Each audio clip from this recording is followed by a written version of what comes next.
is one of the most complex conflicts of the modern age, and with tensions reigniting and misinformation swirling around, it's important that we do a deep dive into the facts of the war and the parties involved. There are a lot of players involved, and it does get confusing, so bear with me as I try to break this down.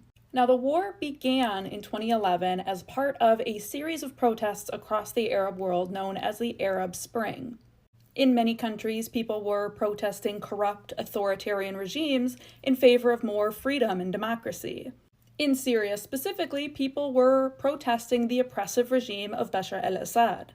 Early into the protests in March of 2011, a group of young people painted anti-government graffiti in the city of Deraa and were promptly arrested and tortured by Assad's government.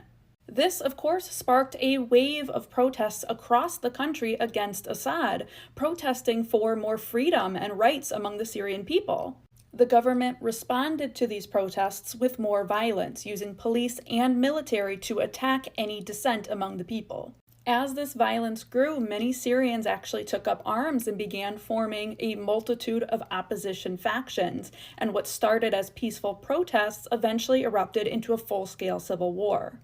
Now, the outcome of this war has been absolutely devastating for Syria. Hundreds of thousands of civilians have been killed and millions displaced either internally or as refugees in other countries.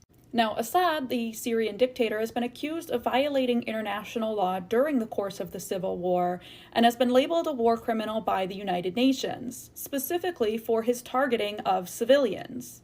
The most widely condemned actions of his regime being the use of chemical warfare against civilians and the indiscriminate bombing of civilian areas. He has also employed siege tactics in rebel-held areas, cutting off access to food and medical supplies that resulted in mass starvation, illness, and civilian death. There have also been a number of reports of systematic torture against political dissidents, protesters, and various detainees. Now, because of this, several democratic opposition forces began popping up, including the Free Syrian Army, which began as a coalition of military defectors and everyday civilians who wanted to overthrow Assad's government.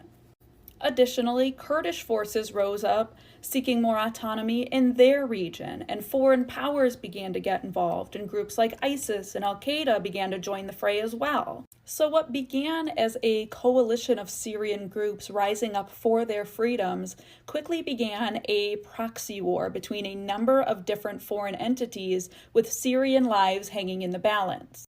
The US began backing various different rebel groups, some that were directly oppositional to one another, simply for the goal of overthrowing Assad's government for their own interests.